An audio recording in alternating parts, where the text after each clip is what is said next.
اعوذ باللہ من الشیطان الرجیم، بسم اللہ الرحمن الرحیم، الحمدللہ رب العالمین،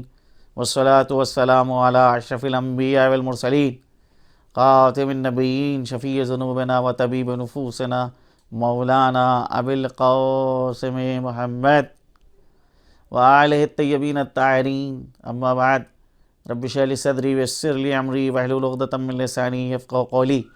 رب زدنی علما والحقنی بالصالحین۔ برادران عزیز، ماہ مبارک رمضان کی آمد ہے۔ اس وقت بندگان خدا بارگاہ خداوندی میں راز و نیاز کے لیے اپنے آپ کو آمادہ کر رہے ہیں۔ ساری دنیا میں جہاں جہاں کے اوپر بھی خدا کے بندے موجود ہیں۔ بہرحال عبادت کے اعتبار سے سب کا طریقہ کار جو ہے ایک جیسا ہے۔ ایسا نہیں ہے کہ اگر زبانیں مختلف ہیں تو ان عبادت کے طریقے میں بھی فرق آ جائے، اور اس زبان کے اعتبار سے ہو کہ ایک شخص اردو زبان کا ہے تو اردو میں نماز پڑھے گا، ایک عربی زبان ہے تو عربی میں نماز پڑھے گا، اور ایک جو ہے وہ فارسی زبان ہے تو وہ فارسی میں وہ نماز پڑھے گا۔ اسلام کا یہ حسن ہے کہ چاہے کوئی کسی قبیلے سے ہو، کسی خطے سے ہو، کسی جگہ سے ہو، اس کو بہرحال جو ہے نماز اگر پڑھنا ہے، خدا کی بارگاہ میں مناجات کرنا ہے، خدا سے راز و نیاز کرنا ہے، تو ایک ہی زبان اختیار کرنا ہوگی، اس ایک زبان سے کہ جس کا پابند بنایا گیا ہے کہ عربی میں تم کو نماز پڑھنا ہے، عربی میں سورے پڑھنا ہے، عربی میں جو ہے وہ قرأت کرنا ہے۔ بہرحال خوشا بحال ہیں وہ لوگ کہ جو اس ماہ مبارک میں خیر و برکت کو حاصل کرتے ہیں اور اللہ سبحانہ و تعالیٰ سے اپنے گناہوں کو بخشوا لیتے ہیں۔ جناب پیغمبر اسلام سے ایک حدیث ہے کہ جس میں جناب پیغمبر اسلام فرماتے ہیں لو یعلم العبد ما فی رمضان لود ان یکون رمضان السنہ۔ اگر بندے کو یہ پتہ چل جائے کہ ماہ مبارک رمضان کے اندر کیا ہے، کیسی خیر و برکت پائی جاتی ہے، کیسی سعادت ہے، تو اگر یہ بات بندے کے علم میں آ جائے کہ ماہ مبارک رمضان کے اندر کیسی خیر و برکت پائی جاتی ہے، کس قدر جو ہے اللہ کی جانب سے ثواب عطا کیا جاتا ہے، رحمت کا نزول ہوتا ہے، گناہوں کی مغفرت ہوتی ہے، شیاطین کو پابہ زنجیر کیا جاتا ہے، سفرہ الہی بچھا دیا جاتا ہے، یعنی اگر بندہ جان جائے کہ رمضان میں کیا ہے، اس کی حقیقت کیا ہے، معنوی اعتبار سے رمضان کون سا مہینہ ہے، لَوَدَّ أَن يَكُونُ رمضان السنہ، تو بندہ اس چیز کو پسند کرے گا اور یہ چاہے گا کہ وہ پورے سال جو ہے ماہ مبارک رمضان میں بسر کرتا۔ اب بہرحال جو ہے یہ مسائل جو آپ کے سامنے بیان کیے جا رہے تھے وہ مسافر کے حوالے سے تھے۔ تو ایک مسافر ضروری ہے کہ 8 شرطیں اگر اس کے کیا پائی جا رہی ہیں تب وہ جو ہے اپنی نماز کو قصر کرے گا اور روزے کو قصر کرے گا۔ پہلی شرط آپ کے سامنے کل بتائی تھی کہ 8 فرسخ یعنی 44 کلومیٹر کی مسافت طے کرے۔ دوسری شرط یہ تھی، بتائی تھی کہ جو سفر جس کا مشغلہ بن گیا، جس کا سفر جو ہے وہ پیشہ ہے، ایسا شخص جو ہے وہ بہرحال جو ہے نماز اور روزے کو قصر نہیں کرے گا۔ تیسری شرط یہ ہے کہ مسافر اپنے سفر کی ابتدا ہی سے 8 فرسخ طے کرنے کا ارادہ رکھتا ہو، یعنی بالکل شروع سے، ابھی سفر اسٹارٹ نہیں ہوا ہے، اس وقت اس کا یہ ارادہ ہو کہ مجھ کو 44 کلومیٹر کا سفر طے کرنا ہے۔ لہٰذا اگر وہ اس جگہ تک سفر کر رہے جو 8 فرسخ سے کم ہو، ایک ایسی جگہ اس نے سفر کیا کہ جو 8 فرسخ سے کم تھی، وہاں پہنچنے کے بعد کسی ایسی جگہ جانے کا ارادہ کرے جس کا فاصلہ طے کردہ فاصلے سے ملا کر 8 فرسخ ہو جاتا ہو. تو چونکہ وہ شروع سے 8 فرسخ طے کرنے کا ارادہ نہیں رکھتا تھا، اس لیے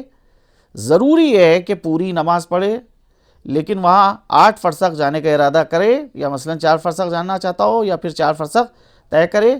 تو ایسی جگہ پر واپس جانا چاہتا ہو، اس کا ارادہ اس دن ٹھہرنے کا ہو، تو ضروری ہے کہ اسے نماز قصر کرے. تو یہ تو نماز کے حوالے سے تھا. روزے کے حوالے سے یہ مسئلہ جو ہے وہ بڑا اہم مسئلہ ہے کہ اگر کوئی شخص جو ہے وہ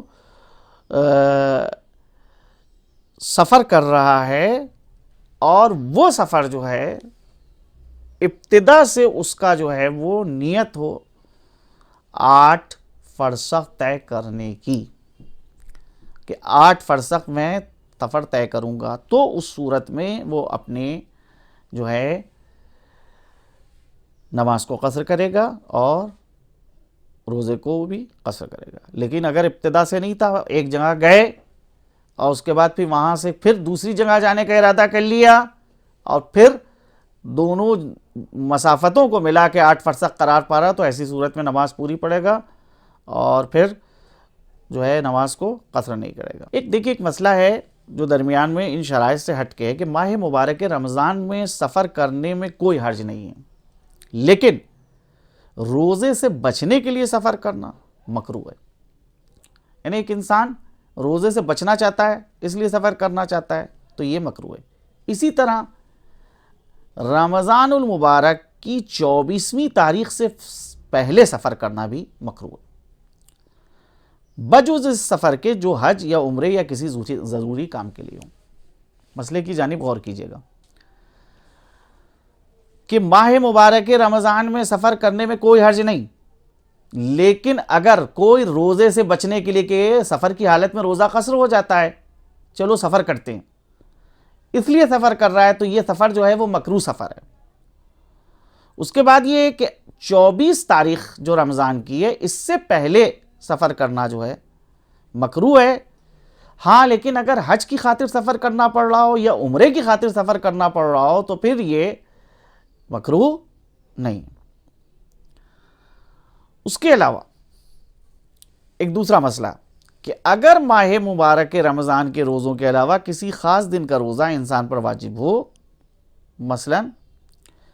وہ روزے اجارے کی مانند، یعنی کسی کا کوئی اجیر بن گیا ہے، ایک مرنے والے کی جانب سے اس کی قضا روزوں کو ادا کر رہا ہے، تو بہرحال ایسی صورت میں اس کے اوپر لازم ہے کہ جب وہ روزے سے ہے تو سفر سے پرہیز کریں اور سفر میں جو ہے وہ نہ جائیں. اس کے علاوہ کوئی شخص جسے یہ علم نہ ہو کہ مسافر کا روزہ رکھنا باطل ہے، یہ بہت اہم مسئلہ ہے، غور کیجیے. اگر کسی شخص کو یہ علم نہ ہو کہ مسافر کا روزہ رکھنا باطل ہے، اگر سفر میں روزہ رکھ لے اور دن ہی دن میں اسے حکم مسئلہ معلوم ہو جائے تو اس کا روزہ باطل ہے، لیکن اگر مغرب تک حکم معلوم نہ ہو تو اس کا روزہ صحیح ہے. دو صورتیں، ایک شخص ہے کہ جو جاہل ہے، جو نہیں جانتا ہے کہ روزہ مسافر کو رکھنا جو ہے وہ صحیح نہیں ہے، وہ حالت سفر میں تھا، اس نے روزہ رکھ لیا، اس کو جو ہے پتہ نہیں چلا، اور